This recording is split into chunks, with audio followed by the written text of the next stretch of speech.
मित्रांनो, गेल्या कित्येक दिवसापासून धान उत्पादक शेतकऱ्यांची 528,38,51,000 रुपयांची जी चुकारे आहेत ते थकलेले आहेत. जवळपास शेतकऱ्यांनी धानाचे जे रब्बी हंगाम म्हणा किंवा खरीप हंगाम म्हणा, जे चुकारे शेतकऱ्यांना मिळायला पाहिजे होते ते अद्यापही शेतकऱ्यांचे जवळपास 1.5 ते 2 महिना कालावधी लोटलेला आहे. अद्यापही शेतकऱ्यांच्या खात्यावर 1 रुपयाचं सुद्धा चुकारेसुद्धा नाही. आणि धान बोनसचे जे 40,000 रुपये 2 हेक्टरच्या मर्यादेत तुमचे आश्वासन होते सरकारचे, मोठमोठे आश्वासन देऊन सरकार बाजूला झालेले आहे. मोठमोठ्या घोषणा करून शेतकऱ्यांसाठी सरकारने एक बाजू घेतलेली आहे आणि शेतकऱ्यांना जवळपास जे कर्जमाफीच्या टॉपिकमध्ये शेतकऱ्यांचं लक्ष घातलेलं आहे. आणि एकीकडे जे धान उत्पादक शेतकरी आहेत त्यांच्या जे धानाची जी बोनसची रक्कम तर नाहीच नाही. ज्या शेतकऱ्यांनी धान खरेदी केंद्रावर आपल्या धानाची विक्री केलेली आहे अशा शेतकऱ्यांना धानाचे चुकारेसुद्धा ज्यांचे रखडून ठेवलेले आहेत. जवळपास जे शेतकरी पात्र आहेत अशा शेतकऱ्यांना एकतर धानाची बोनसची रक्कमसुद्धा वितरित झालेली नाही आणि जे चुकारे रखडलेले आहेत ते सुद्धा अद्यापही जे शेतकऱ्यांच्या खात्यावर वितरित झालेले नाहीत.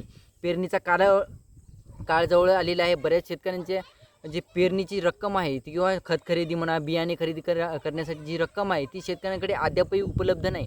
आपले धान तर त्यांनी जे धान केंद्रावर जे बीम पोर्टलवर नोंदणी केली, त्यानंतर आपले धान केंद्रावर जाऊन विकले.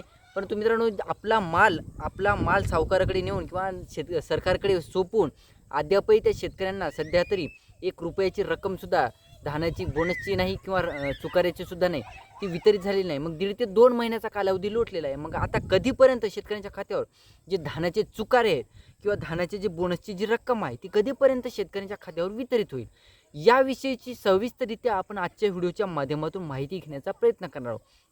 तत्पूर्वी जर चॅनलवर नवीन असाल तर चॅनलला सबस्क्राईब करा आणि जास्तीत जास्त शेतकऱ्यांपर्यंत हा व्हिडिओ पोहोचवा आणि समोरील जे बेल आयकन बटन आहे ते दाबायला सुद्धा विसरू नका. तर नमस्कार मित्रांनो, मी राजसूर येतळ, स्वागत आहे कृषी यूट्यूब चॅनलमध्ये. मित्रांनो, तुम्हाला देखील काही प्रश्न असतील तर डायरेक्टली इंस्टाग्रामला मेसेज करून विचारू शकता. इंस्टाग्राम आयडी डिस्क्रिप्शन बॉक्समध्ये दिलेलं आहे. एकंदरीत बघायचं झालं मित्रांनो, आपण हा व्हिडिओ जवळपास देवेंद्र फडणवीस यांना टॅग करणार आहोत. त्याचबरोबर BJP सरकारला सुद्धा हा व्हिडिओ टॅग करणार आहोत. त्याचबरोबर कृषी मंत्री दत्तात्रय भरणे यांना सुद्धा हा व्हिडिओ टॅग करणार आहोत. कारण मित्रांनो, गेल्या कित्येक दिवसांपासून जवळपास 51,000 शेतकऱ्यांचे जे बीम पोर्टलवर नोंदणी केल्याच्यानंतर जे मार्केटिंग फेडरेशनकडे त्यांनी धानाची आपली जी नोंदणी आहे किंवा विक्री आहे ती केलेली होती. गोंदिया जिल्ह्यातून मोठ्या प्रमाणात शेतकरी, गोंदिया जिल्ह्यात काय जवळपास गडचिरोली, भंडारा, त्यानंतर चंद्रपूर जिल्ह्यातून मोठ्या प्रमाणात शेतकरी, धान उत्पादक शेतकरी आहेत. या शेतकऱ्यांनी आपलं धान खरेदी केंद्रावर विकलेलं आहे. मग मला एक प्रश्न विचारायचा आहे देवेंद्र फडणवीस सरकारला की बुवा, तुम्ही धानाचे जे शेतकरी प्रतीक्षेत आहे धान बोनसच्या आणि धान चुकाऱ्याच्या, तुम्ही शेतकऱ्यांच्या खात्यावर ही रक्कम कधीपर्यंत वितरित करणार आहे? तुमचं लक्ष फक्त कर्जमाफीकडे लागलेलं आहे, त्याचबरोबर लाडकी बहीणकडे तुमचं लक्ष लागलेलं आहे. मग या जे शेतकरी पूर्णपणे जे धान बोनसच्या रकमेवर किंवा धानाच्या चुकारीच्या रकमेवर जे शेतकरी डिपेंडंट असतात त्या शेतकऱ्यांना मग आता पेरणीसाठी रक्कम कुठून आणण्याची, बियाणे खरेदी करावी लागतात. त्याचबरोबर आता शेतकऱ्यांचे जे मुलं आहेत त्यांची शाळा सुरू झालेली आहे. त्यानंतर बऱ्याच शेतकऱ्यांचं जे 10वी झालेली असती मुलांची, तर त्यांच्या ॲडमिशनसाठी वगैरे खर्च लागत असतो. मग त्या शेतकऱ्यांनी जे आता धान बोनसवर पूर्णपणे त्यांचं डिपेंड असतं, मग त्या शेतकऱ्यांनी जे पेरणीसाठी खरेदी कुठून करायची, बियाण्याची म्हणा, खतांची म्हणा, किंवा आपल्या मुलांच्या शिक्षणासाठी खरेदी, जे पुस्तकांची म्हणा किंवा जे इतर गोष्टी लागतात शिक्षणासाठी. आता कॉलेजची फीस भरावी लागते पहिल्या टप्प्याची किंवा शाळेची फीस भरावी लागते पहिल्या टप्प्याची. मग ह्या जे रकमा आहेत ते शेतकऱ्यांनी कुठून आणायच्या? मग हे प्रश्न विचारायला वाटतो की दत्तात्रय भरणे साहेबांना की बुवा, तुम्ही पीक विम्याची रक्कम तर तुटपुंजी रक्कम काही जिल्ह्यातील शेतकऱ्यांना वितरित केलेली आहेत. मग तुम्ही ज्या शेतकऱ्यांचं पूर्णपणे बोनसवर किंवा चुकाऱ्यावर डिपेंड असतं, जे धान उत्पादक शेतकरी आहेत ते आपलं पूर्णपणे जे धानाच्या बोनसच्या रकमेवर डिपेंडेंट असतात, मग त्या शेतकऱ्यांनी रक्कम कुठून आणायची? एक तर मार्केटिंग फेडरेशनकडे शेतकऱ्यांनी आता शेतकरी संख्यासुद्धा कमी नसते. एकीकडे गोंदिया जिल्ह्यातूनच मोठ्या प्रमाणात शेतकरी संख्या आहे, 51,000च्या वर शेतकरी संख्या आहे ज्यांनी आपलं धान, जे रब्बी हंगाम असो किंवा खरीप हंगाम असो, आपलं धान विकलेलं आहे.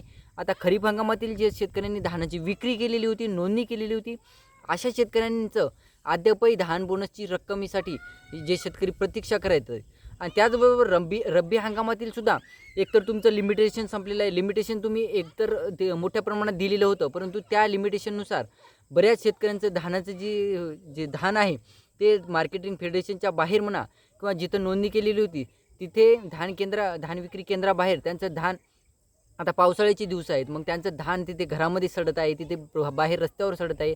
तुम्ही एकतर तुमचं लिमिटेशन संपलं म्हणत आहात, सरकारकडे मागणी करत आहोत म्हणत. मग जे लिमिटेशन होतं त्यानुसार तरी तुम्ही धानाची खरेदी करा.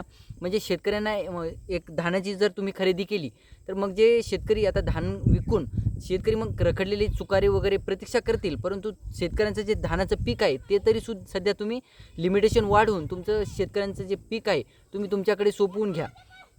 त्यानंतर मित्रांनो, जे शेतकरी आता मला वाटते चंद्रपूर, गडचिरोली, भंडारा, गोंदिया या जिल्ह्याव्यतिरिक्त नागपूर जिल्ह्यातसुद्धा, पालघर जिल्ह्यातसुद्धा मोठ्या प्रमाणात शेतकरी आता म्हणत आहेत की बुवा आम्ही धानाचं उत्पन्न घेतो.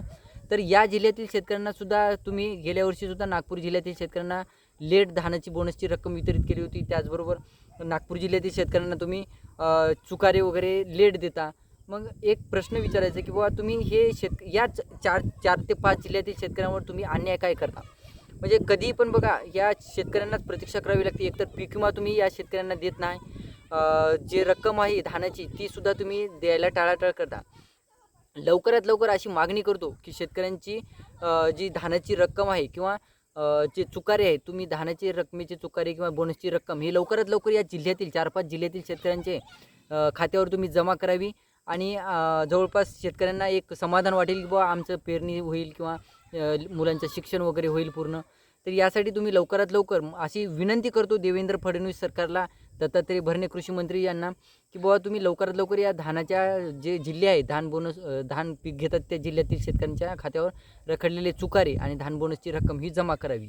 तर व्हिडिओ आवडला असेल मित्रांनो तो लाईक करा, चॅनलला सबस्क्राईब करा आणि हा व्हिडिओ जास्तीत जास्त शेतकऱ्यांपर्यंत आणि एक म्हणजे जेणेकरून इतर शेतकऱ्यांनासुद्धा या व्हिडिओचा फायदा होईल की बुवा जे शेतकऱ्यांनी अद्यापही कर्जमाफीकडे लक्ष लावून राहिलेले त्यांना अद्यापही, काही शेतकऱ्यांना अद्यापही माहीत नाही की तुमची धानाची बोनसची रक्कम ही थकलेली आहे. त्याचबरोबर तुमचे धानाचे चुकारेसुद्धा रखडलेले आहेत. तुम्ही एक कर्जमाफी या टॉपिकला धरून बसू नका मित्रांनो. तुमच्याकडून सुद्धा होईल तेवढं प्रयत्न करा तुमच्या रखडलेल्या रकमा या मिळवून घेण्यासाठी. व्हिडिओ आवडला असेल तर लाईक करा, चॅनलला सबस्क्राईब करा आणि हा व्हिडिओ जास्तीत जास्त शेतकऱ्यांपर्यंत पोहोचवण्याचा प्रयत्न करा. धन्यवाद.